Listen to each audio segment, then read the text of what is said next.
Next ಯಾವುದು ಅಂತ ಕೇಳಿದ್ರೆ not allowed to freely manufacture the goods and services ಏನು ಅಂತ.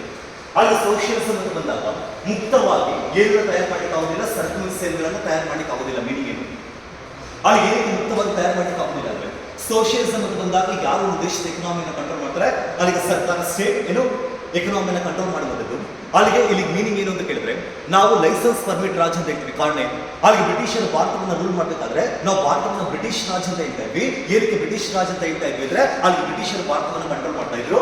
ಆದ್ರೆ ಭಾರತ ಸ್ವತಂತ್ರವನ್ನು ಪಡೆದ ನಂತರ ನಾವು ಭಾರತವನ್ನು ಏನಂತ ಹೇಳ್ತೀವಿ ಅಂತ ಕೇಳಿದ್ರೆ ಲೈಸೆನ್ಸ್ ರಾಜ್ ಅಂತ ಹೇಳ್ತೀವಿ, ಪರ್ಮಿಟ್ ರಾಜ್ ಅಂತ ಹೇಳ್ತೀವಿ. ಏನಕ್ಕೆ ಅಂತ ಹೇಳಿದ್ರೆ ಆಗ 1947ರಿಂದ 1991 ಹಾಗೆ 1947 ಭಾರತದಲ್ಲಿ ಯಾವ ಎಕನಾಮಿ ಇತ್ತು ಅಂದ್ರೆ ಮಿಕ್ಸ್ಡ್ ಎಕನಾಮಿ ಇತ್ತು. ಅಲ್ಲಿ ಮಿಶ್ರ ಆರ್ಥಿಕ ವ್ಯವಸ್ಥೆ ಇತ್ತು. ಅಲ್ಲಿ ಮಿಕ್ಸ್ಡ್ ಎಕನಾಮಿ ಇದ್ರು ಕೂಡ ಯಾವ್ದನ್ನ ಹೆಚ್ಚಾಗಿ ಫಾಲೋ ಮಾಡ್ತಾ ಇದ್ವಿ?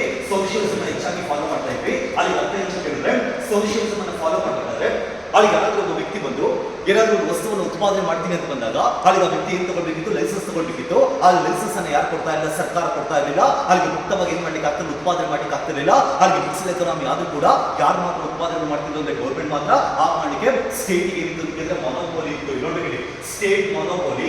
ಅಲ್ಲಿ ರಾಜ್ಯ ಏಕಸ್ವಾಮ್ಯವನ್ನು ಹೊಂದಿತ್ತು. ಅಲ್ಲಿ ಅರ್ಥ ಏನಂದ್ರೆ ಎಲ್ಲರೂ ಕೂಡ ಮುಕ್ತವಾಗಿ ಏನು ಉತ್ಪಾದನೆ ಮಾಡ್ಲಿಕ್ಕೆ ಆಗ್ತಿರ್ಲಿಲ್ಲ. ಕಾರಣ ಅಲ್ಲಿ ಎಲ್ಲದನ್ನು ಕೂಡ ಯಾರು ಕಂಟ್ರೋಲ್ ಮಾಡ್ತಾ ಇದ್ರು? ಗೌರ್ಮೆಂಟ್ ಸರ್ಕಾರ ಕಂಟ್ರೋಲ್ ಮಾಡ್ತಾ ಇದ್ರು. ಅಲ್ಲಿ ಎಲ್ಲಿ ಮುಕ್ತವಾಗಿ ಉತ್ಪಾದನೆ ಮಾಡ್ಲಿಕ್ಕೆ ಆಗೋದಿಲ್ಲ ಅಂತ ಕೇಳಿದ್ರೆ ಸೋಷಿಯಲಿಸಂ ಅಲ್ಲಿ ಎಲ್ಲಿ ಫ್ರೀಲಿ ಮ್ಯಾನುಫ್ಯಾಕ್ಚರ್ ಮಾಡಬಹುದು ಅಂತ ಕೇಳಿದ್ರೆ ಏನ್ ಮಾಡಬಹುದು? ಅಲ್ಲಿ ಕ್ಯಾಪಿಟಲಿಸಂ ಅಲ್ಲಿ ಮಾಡಬಹುದಾಗಿದೆ. ಅರ್ಥ ಇದೆಯಾ? ಆಬ್ಸೆನ್ಸ್ ಆಫ್ ಮಾರ್ಕೆಟ್ ಫೋರ್ಸಸ್ ಏನಿದೆ ಅಲ್ಲಿ ನಾವು ಎಕನಾಮಿಯನ್ನು ಎರಡು ರೀತಿಯಲ್ಲಿ ಡಿವೈಡ್ ಮಾಡ್ತೀವಿ. ಒಂದು ಮಾರ್ಕೆಟ್ ಎಕನಾಮಿ, ಇನ್ನೊಂದು ಯಾವುದು ನಾನ್ ಮಾರ್ಕೆಟ್ ಎಕನಾಮಿ. ಹಾಗೆ ಯಾವ ದೇಶದಲ್ಲಿ ಎರಡು ಮಾರುಕಟ್ಟೆ ಶಕ್ತಿಗಳು ದೇಶದ ಎಕನಾಮಿಯನ್ನು ಕಂಟ್ರೋಲ್ ಮಾಡಿದ್ರೆ ಆಗ ಅದನ್ನ ಮಾರ್ಕೆಟ್ ಎಕನಾಮಿ ಅಂತ ಹೇಳ್ತೀವಿ. ಅಲ್ಲಿ ಯಾವ ದೇಶದಲ್ಲಿ ಸ್ಟೇಟ್ ಅದ ಸರ್ಕಾರ ಒಂದು ದೇಶದ ಎಕನಾಮಿಯನ್ನು ಕಂಟ್ರೋಲ್ ಮಾಡ್ತಲ್ಲ ಆಗ ಅದನ್ನ ನಾನ್ ಮಾರ್ಕೆಟ್ ಎಕನಾಮಿ ಅಂತ ಹೇಳ್ತೀವಿ. ಈಗ ಅದೇ ನಾನ್ ಮಾರ್ಕೆಟ್ ಎಕನಾಮಿ ಎಷ್ಟು ರೀತಿಯಲ್ಲಿ ಡಿವೈಡ್ ಮಾಡಲಾಗಿದೆ ಅಂತ ಹೇಳಿದ್ರೆ ಎರಡು ರೀತಿಯಲ್ಲಿ. ಒಂದು ಸೋಷಿಯಲಿಸಂ, ಇನ್ನೊಂದು ಯಾವುದು? ಕಮ್ಯುನಿಸಂ. ಅಲ್ಲಿ ಸೋಷಿಯಲಿಸಂ ಅಂತ ಬಂದಾಗ ಲೇಬರ್ ಅನ್ನು ಸರ್ಕಾರ ಕಂಟ್ರೋಲ್ ಮಾಡೋದಿಲ್ಲ.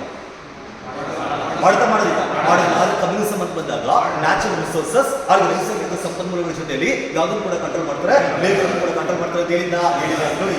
ಅಲ್ಲಿಗೆ ಮಾರ್ಕೆಟ್ ಫೋರ್ಸಸ್ ನಾನು ಮಾತ್ರ ಕನ್ನಡ ನೀನಾಗಲ್ಲ.